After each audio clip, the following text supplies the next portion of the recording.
Bienvenue à tous, bienvenue dans ce webinaire organisé par Antidote à propos des bonnes pratiques de suggestion de recherche intelligente appliquées bien entendu au site e-commerce. Donc là on parle de ce qui se passe quand quelqu'un est en train de taper une recherche dans votre barre de recherche sur votre site. On va étudier ce qui est intéressant d'y voir, comment ça se passe, etc. etc. Alors, juste pour commencer et avant d'aller plus loin, en termes d'organisation du webinaire, on compte à peu près 3/4 d'heure en tout, vraisemblablement une demi-heure d'exposé et du temps pour des questions-réponses dans la foulée du webinaire si vous en avez. En termes d'organisation, je suis accompagné de Stéphanie qui s'occupe du chat pendant que je fais l'exposé. Donc elle peut répondre à vos questions. N'hésitez surtout pas à en poser. Par contre, ce sera compliqué de... Enfin, moi, j'essaie de pas trop regarder le chat parce que sinon, je perds le fil de ce que je suis en train de dire. Voilà pour l'organisation. Derrière moi, qui je suis? Guillaume Grosjean, je suis responsable du produit AFS Ad Store, qui est le moteur de recherche dédié au e-commerce dans l'offre Antidote. Le webinaire en lui-même va s'organiser autour de grands thèmes qui sont d'abord une petite introduction qui parle de l'importance de la recherche interne dans un site de e-commerce, un petit peu d'histoire autour de l'autocomplétion, mais ça va aller assez vite. Et puis après, on rentre plus dans le vif du sujet avec les bonnes pratiques.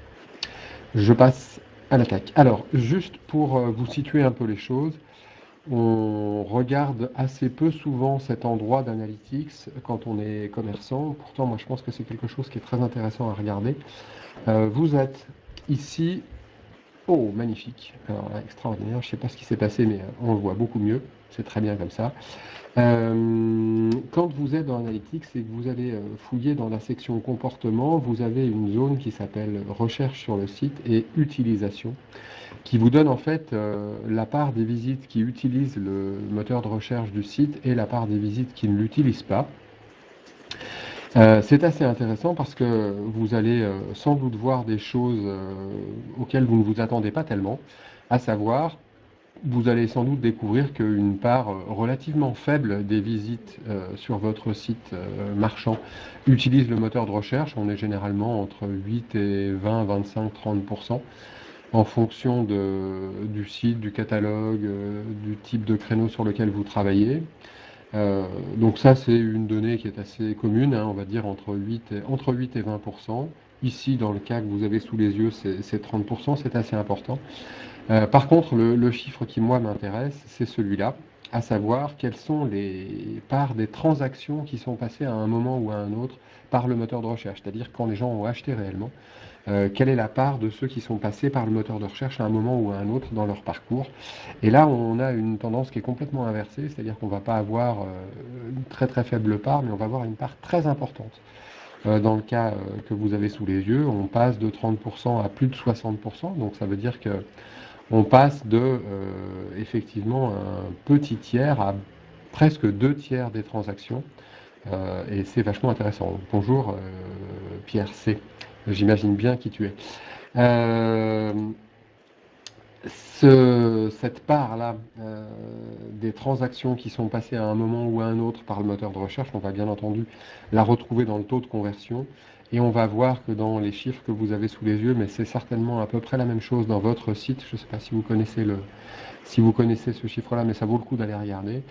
Quand on regarde le taux de conversion des gens qui sont passés par le moteur de recherche, il est très souvent 4 fois, 5 fois, 6 fois plus important que le taux de conversion des personnes qui ne sont pas passées par le moteur de recherche lors de leur visite. Donc tout ça, c'est simplement pour vous dire que quand on travaille sur l'optimisation d'un site marchand, c'est ultra intéressant de s'intéresser au moteur de recherche et à ce qui se passe autour du moteur de recherche parce que c'est un outil qui est très utilisé quand on est dans le contexte de l'achat sur Internet. Alors, ce qui est encore plus intéressant, c'est qu'effectivement, le moteur de recherche peut être optimisé sur de très nombreux points, sachant qu'aujourd'hui, bien sûr, on va se concentrer sur la partie autocomplétion, qui est un des points de contact du moteur dans le processus d'interface utilisateur de votre site marchand. Alors du coup, un petit peu d'histoire pour voir comment la suggestion qui paraît totalement naturelle aujourd'hui est née. Alors, comme beaucoup de choses sur Internet, c'est quelque chose qui est arrivé avec Google. C'est les Google Labs qui ont créé cet outil-là. Donc l'idée au départ, c'était effectivement d'aider l'internaute à saisir sa requête dans le moteur de recherche Google. Ça prenait cette forme-là. Je ne sais pas si vous vous rappelez pour les premiers qui l'ont expérimenté. Vous commenciez à taper votre requête et Google vous suggérait des requêtes fréquentes parmi celles qui avaient été tapées par les internautes, avec le nombre de résultats qui correspondait à ce qui avait été précalculé. Donc ça date de 2004 de mémoire, je crois que j'ai noté ça ici, oui, effectivement, officialisé en 2004, donc ça fait quand même 13 ans maintenant. C'était optionnel dans l'interface de Google jusqu'à 2008 et puis c'est devenu totalement généralisé depuis. Donc ça fait maintenant voilà, presque une dizaine d'années que les mécanismes d'autocomplétion sont utilisés à énormément d'endroits, que ce soit les applications en elles-mêmes en natif ou que ce soit les sites internet bien entendu. Alors, c'est pas parce que c'est généralisé que c'est forcément bien fait. Et ça va être justement le sujet de ces bonnes pratiques, c'est-à-dire reprendre à la base de l'autocomplétion, à savoir à quoi ça sert, et comment est-ce qu'on fait pour que ce soit réellement le plus efficace, particulièrement dans un site marchand, parce que c'est pas forcément euh, naturel, on va dire, d'aider le client dans le bon sens. Alors, en deux mots, quel est le rôle de l'autocomplétion ou de la suggestion quand on est dans un contexte de site marchand? Euh, En priorité, on va chercher à fournir la bonne information le plus vite possible à l'internaute, sachant que la bonne information, ça veut dire un certain nombre de choses particulières et plus rapidement, ça implique un certain nombre de comportements auxquels il va falloir s'attacher à répondre, c'est-à-dire pas faire n'importe quoi pour le plaisir d'afficher quelque chose. On est dans le contexte au moment où l'internaute est en train de taper une requête dans votre moteur de recherche. On est dans un contexte d'achat, donc l'attention de l'internaute est focalisée sur son achat. Donc on va essayer effectivement de lui amener des choses utiles, mais qui vont surtout pas le distraire, parce que l'objectif c'est effectivement d'aller vers le produit, le panier, le plus vite possible, le plus contextuellement possible et le plus efficacement pour votre boulot de commerçant. On est toujours dans l'optique de vendre un produit, donc il faut pas faire n'importe quoi non plus. Alors, d'abord la notion de bonne information. La bonne information, ça va dépendre un petit peu des termes que l'internaute est en train de rechercher. Vous êtes en train de taper une requête totalement vague, on va déjà essayer d'aider l'internaute à partir des expressions qui sont les expressions les plus communément tapées dans le moteur de recherche du site en lui-même. En tenant compte, bien entendu, de la popularité, en tenant compte de la problématique de la temporalité, c'est-à-dire que vous n'aurez pas les mêmes requêtes aujourd'hui que vous avez eues en début d'été, par exemple. La saisonnalité est importante. Donc on va chercher à montrer les requêtes les plus fréquentes dans le bon contexte. L'idée étant d'être capable de suggérer à l'internaute quelque chose qui va lui permettre de gagner du temps. Il va sélectionner, il est en train de taper, je sais pas, ordinateur, ORDI, ça va valoir le coup de lui suggérer ordinateur portable, ordinateur multimédia, enfin peu importe, en fonction de ce que les gens ont tapé. Là, on est sur de la terminologie générale. Quand on commence à taper une marque, ce sera très très intéressant de suggérer la landing page de cette marque. Si vous avez une landing page Sony sur votre site, c'est très très utile de montrer la landing spécifique Sony parce qu'il y a de l'éditorialisation, parce que vous avez mis des produits en avant dans cette catégorie, dans cette landing particulière. On va avoir un peu le même genre de comportement si on a une requête ou un début de requête qui porte sur une page de navigation, une page de catégorie. Vous avez une catégorie qui s'appelle lave-linge dans votre navigation. C'est effectivement très utile d'être capable de montrer à l'internaute qu'il y a une landing spécifique pour les lave-linges. Et puis on va avoir comme ça d'autres déclinaisons possibles de suggestions à montrer réellement. Si vous avez des magasins physiques dans votre réseau, je sais pas, vous avez 200 magasins et vous avez un internaute qui cherche le nom d'une ville, bah, il est probable qu'il cherche à trouver les adresses des magasins qui sont potentiellement dans cette ville. Donc si vous avez quelqu'un qui cherche Lyon, bah, ça va être intéressant de montrer la page du magasin de Lyon. Dans le même esprit, on va pouvoir effectivement montrer des produits si on a une recherche très précise et qu'on a très peu potentiellement de produits intéressants à montrer.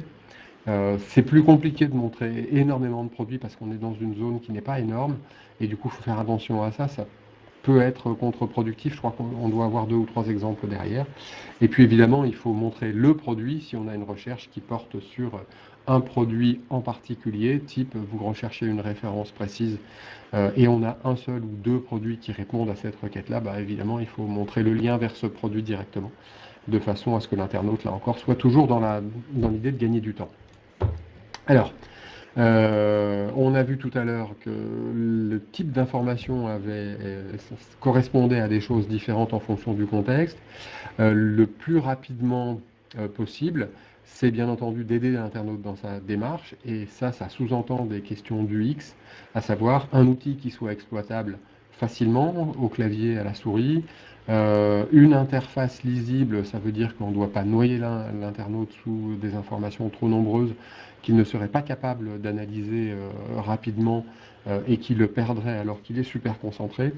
Et bien entendu, il faut que l'usage soit le plus instinctif possible pour que la problématique ne soit pas de se dire « Ouh là là, mon Dieu, qu'est-ce que c'est que ça, qu'est-ce que j'en fais ?»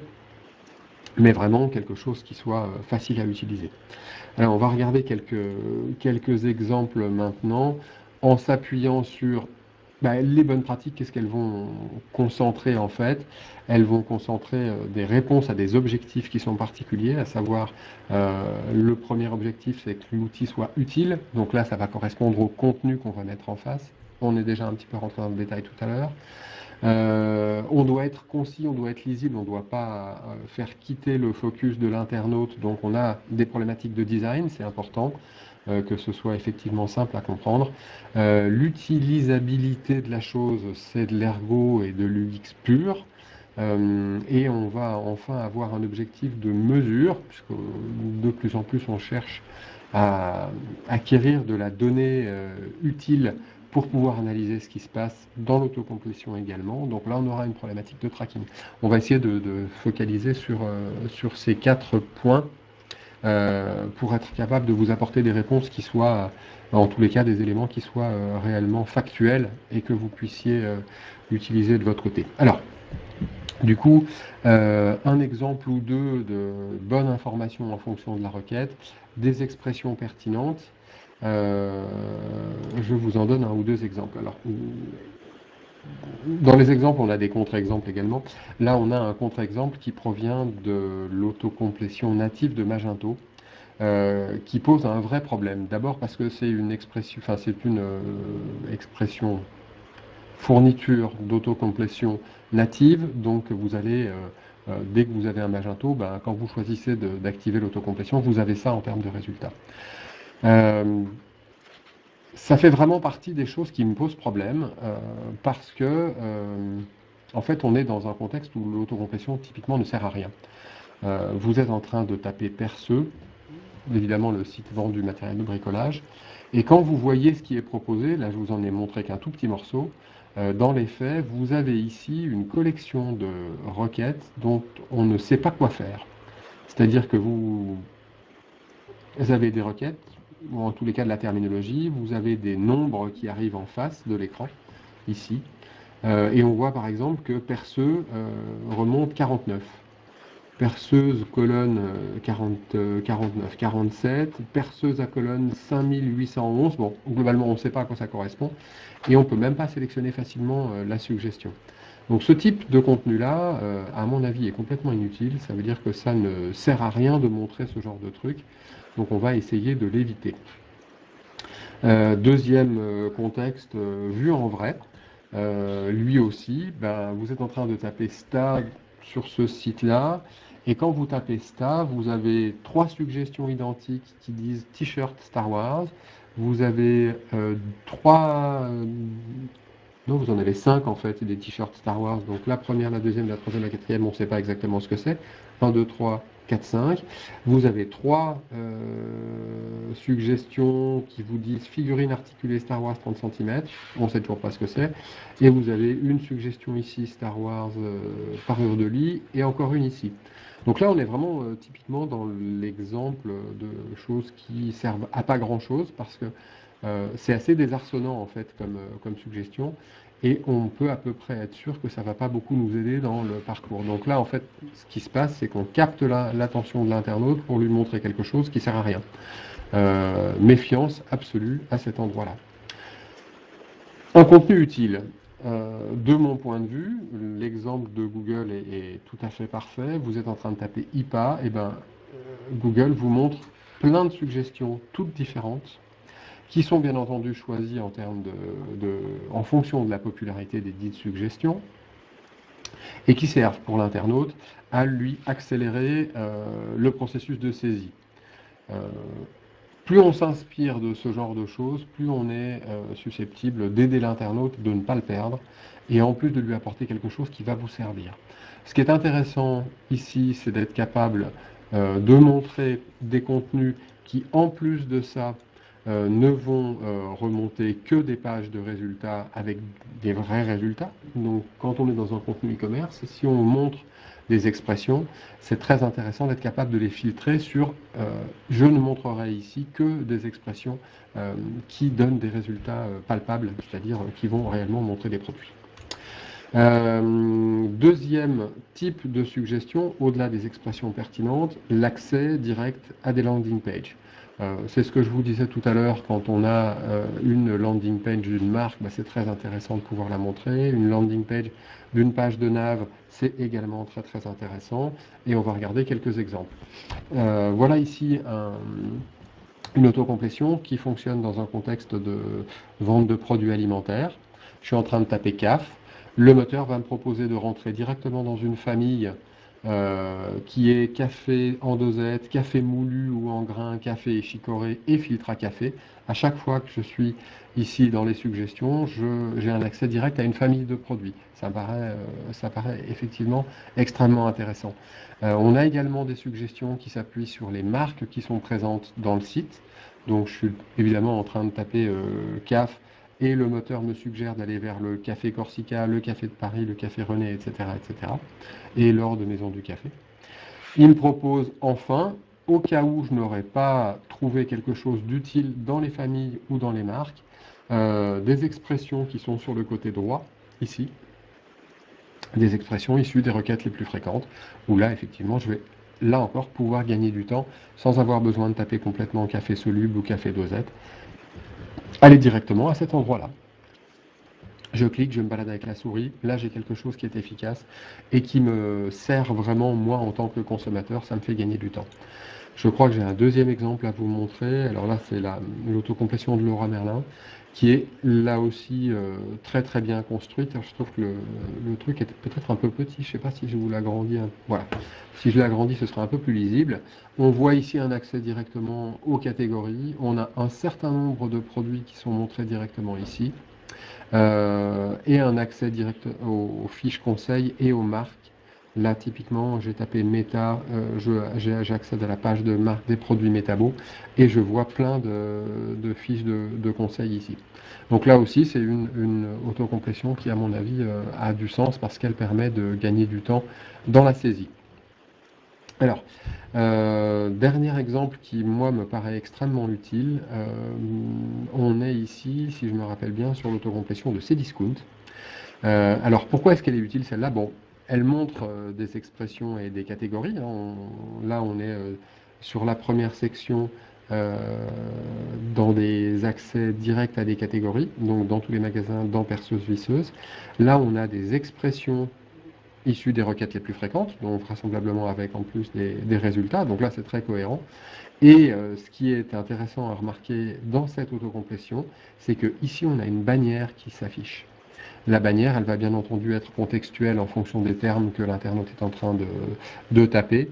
Et visiblement ici, quand on tape perceuse ou sans doute visseuse, scie sauteuse, etc., eh bien, le site vous suggère de cliquer sur la bannière qui touche évidemment les produits de bricolage. Donc là, on a une pub supplémentaire qui s'affiche et je pense que c'est extrêmement efficace de l'afficher à cet endroit-là. Donc c'est très utile d'être capable de contextualiser de la pub à cet endroit-là. Là encore, parce que l'attention de l'internaute est fortement sollicitée à ce moment-là, donc il sera mécaniquement sensible à la pub. Alors, en dernier, dans cette notion de contenu, je dis parfois montrer des produits, si moins de 5 ou 6 actions de merchandising visibles. Pourquoi est-ce que je mets ça en avant à cet endroit-là? Tout simplement parce qu'on a plein d'exemples où on va montrer des produits dans l'autocomplétion. Je ne sais pas trop d'où ça vient, mais c'est toujours un peu bizarre. Typiquement, dans cet exemple-là, vous avez un site qui vend des produits du jardin, donc des arbres, des produits d'entretien, etc., etc. Et quand on regarde cette autocomplétion-là, on a de l'ordre de 15 ou 20 abricotiers différents. Et dans l'autocomplétion, en fait, on n'en montre que 5 sans rien dire d'autre. C'est-à-dire qu'on ne sait pas pourquoi ces abricotiers particuliers sont ici. Ils n'ont pas d'opération de merge particulière. Il y en a qui sont en solde, par exemple, dans la page de résultats, mais ils ne sont pas montrés spécifiquement en solde dans l'autocomplétion. Et si on a plus que ce que l'autocomplétion nous permet de montrer, moi je considère que c'est toujours dangereux de montrer ces produits-là parce que, évidemment, ça va pousser l'internaute à aller voir cela, mais ça veut dire qu'on va oublier tous les autres. Et c'est peut-être les autres que vous avez intérêt à vendre en priorité. Donc si vous souhaitez montrer des produits, moi j'aurais tendance à penser qu'il ne faut en montrer qu'un nombre restreint. Donc idéalement, si vous n'avez que la place de montrer 5 produits, ne montrez que ceux que vous voulez vendre en priorité dans ces 5 produits. Et surtout, montrez qu'il y en a d'autres. Ne laissez pas l'internaute penser que si vous en montrez 5 ici, c'est que vous n'en avez que 5. Et ce serait dommage de passer à côté des autres. Donc, première priorité, d'abord les produits sur lesquels vous avez une action de merch en particulier. Et ensuite, si vous en avez plus que ce que vous ne pouvez afficher à cet endroit-là, indiquez-le, faites un lien très visible, affichez tous les produits. Sinon, vous risquez de paumer l'internaute à cet endroit-là et ce serait objectivement dommage. Qu'est-ce que j'ai comme autre exemple? Je n'ai pas d'autre exemple à vous montrer. Alors, deuxième étape des bonnes pratiques, tout ce qui touche le design. Le design de l'autocomplétion, il est à mon avis assez important parce qu'en fait, il a un objectif majeur qui est de garder l'attention de l'internaute. C'est-à-dire que son attention est focalisée sur son acte d'achat, il est en train de rechercher. On a vu que quand il est en train de rechercher sur le site, il est vraiment dans une perspective d'achat. Donc, avant tout, on le laisse concentrer sur ce qu'il est en train de faire. Ça veut dire qu'on va éviter les phénomènes de scrolling. La zone d'autocomplétion, ce n'est pas une zone qui doit faire 25 lignes de haut, tout simplement parce qu'en fait, il faut qu'elle s'affiche une et entière et qu'elle soit totalement au-dessus de la ligne de flottaison et qu'elle soit facilement compréhensible. Donc, pas de scroll, peu de suggestions et il faut qu'elle soit utile. Et il faut que le type de proposition qu'on fait à l'internaute soit immédiatement compréhensible. Donc, des zones qui soient clairement distinctes si vous affichez plusieurs types de choses et si vous affichez des produits, le produit avec le plus d'informations possible, ce que je vais dire, ce que je vais appeler un produit riche. Par exemple, ce genre de choses-là, typiquement, enfin je ne sais pas quand vous voyez ce genre de truc, si de votre point de vue c'est utile ou pas, mais enfin de mon point de vue en tout cas, c'est totalement illisible. Je suis en train de taper sans doute des chaussettes et des chaussures, et le moteur est en train de me montrer un ensemble de produits sur lesquels je n'ai aucun moyen de les différencier. Donc je vois chaussettes, sock, gui, BAO, kitty, bon ok, et quand je lis la liste en entier, j'ai une vingtaine ou une trentaine de propositions, c'est donc totalement impossible de parcourir cette liste-là en fait. Celle-là va me faire me concentrer sur quelque chose qui n'a aucun lien avec ce que je suis en train de faire. Donc là, je perds l'attention, c'est totalement illisible, à mon avis, c'est contre-productif. Là, dans les exemples que vous avez sous les yeux, on est exactement dans l'optique inverse, à savoir peu de suggestions, très lisibles. Sur la gauche, c'est l'autocomplétion d'Amazon, qui est, à mon avis, un exemple typique de ce qu'il est utile de faire. Sachant que là, c'est pas juste le plaisir de faire du bien avec Amazon ou de vous dire qu'on travaille avec Amazon, c'est pas du tout le cas. Mais pour le coup, ils testent suffisamment l'ensemble des UX pour être capable de savoir que c'est efficace. Donc là, on ne cherche pas à faire du beau pour faire le beau, on cherche de l'efficace. Donc, typiquement, qu'est-ce qui se passe chez Amazon? Eh ben, on montre le terme potentiellement recherché dans un des rayons qui est intéressant, perforateur dans bricolage, perforateur dans fourniture de bureau, ce qui correspond à la trouilloteuse pour faire des trous dans les feuilles de papier. Et derrière, on a de la terminologie parmi les requêtes les plus fréquentes. Donc on va avoir perforateur urinaire, perforateur sans fil, perforateur Bosch, etc. Donc ça, objectivement, c'est peu le haut, c'est efficace, ça concentre l'attention de l'internaute et c'est réellement quelque chose qui va bien fonctionner. Ici, chez un de nos clients qui s'appelle Tikamoon de mémoire, qui vend des meubles haut de gamme en tech, le même esprit, c'est-à-dire de l'information lisible, de l'information qui ne va pas distraire l'internaute. Ici, sur la gauche, le vocabulaire le plus fréquent retrouvé dans les requêtes qui fournissent des résultats. Donc on aide l'internaute à produire sa requête. Et ici, un accès direct aux catégories qui sont susceptibles de répondre à la requête. Et on montre quelques produits, typiquement les produits mis en avant. Ne manque à cet endroit-là qu'un lien vers voir tous les produits qui seraient utiles. Troisième point important dans l'autocomplétion, on est toujours dans les notions d'interface utilisateur, du X. On va parler maintenant des interactions. Les interactions, c'est ce qui permet en fait à l'outil d'être efficient. Ici, on va s'appuyer à montrer qu'il est possible de faire des choses utiles comme il est possible de faire des choses totalement inutiles. Donc l'efficacité de l'outil va dépendre de la façon dont vous l'avez conçu, implémenté. Quelques exemples qui vont toucher la tolérance, qui vont toucher l'utilisabilité au clavier, l'utilisabilité à la souris, le fait qu'on s'intéresse ou pas au mobile, donc aux interfaces simplifiées, et puis la notion d'historique qui peut, elle, également avoir pas mal d'intérêt dans le contexte de l'autocomplétion. Alors, une des premières choses dans l'autocomplétion, c'est la problématique de la tolérance. Pourquoi est-ce que j'en parle? Tout simplement parce que quand on cherche à aider l'internaute, parmi les choses qui sont les plus fréquentes dans ce qui va me permettre de m'aider moi en tant qu'internaute, le fait d'être tolérant à la faute de frappe ou à la faute d'orthographe, c'est quelque chose qui est extrêmement utile. Tout simplement parce qu'en fait on en fait tous des fautes, on se trompe sur le clavier, quand on saisit sur un mobile c'est pas toujours simple. Donc être capable de dire si j'ai tapé lave-vaisselle, je ne suggère rien du tout parce que ma foi t'avais qu'à taper un A à la place d'un Z et ne pas te tromper, ok. Et quand je suis en train de taper pantalon et j'ai oublié un N ou mon doigt a ripé, c'est un peu dommage de n'être capable de ne rien me montrer. Pour autant, sachez qu'il existe des solutions qui permettent de contourner ces difficultés-là. Donc, il y a des outils qui sont capables, tout à fait, dont AFS App Store bien entendu, il y a des outils qui sont tout à fait capables d'être tolérants sur l'orthographe. J'ai tapé calculatrice et le moteur est capable de me suggérer des calculatrices. Et j'ai tapé laves comme tout à l'heure, ma foi, on est quand même capable de me dire qu'il existe des lave-vaisselle sur ce site. Et c'est effectivement ce que j'attends en fait d'un outil qui est censé me rendre la vie plus facile. Donc il existe des outils qui sont tolérants au moment de l'autocomplétion. Deuxième point, l'interaction avec le clavier. Tout bêtement, quand vous êtes en train de taper quelque chose avec votre ordinateur, que ce soit un portable, un ordinateur de bureau, etc., vous êtes en train de taper avec le clavier. Donc vous attendez mécaniquement que l'autocomplétion soit capable de répondre au clavier. Donc si vous descendez avec la flèche vers le bas et qu'il ne se passe rien, vous êtes juste embêté.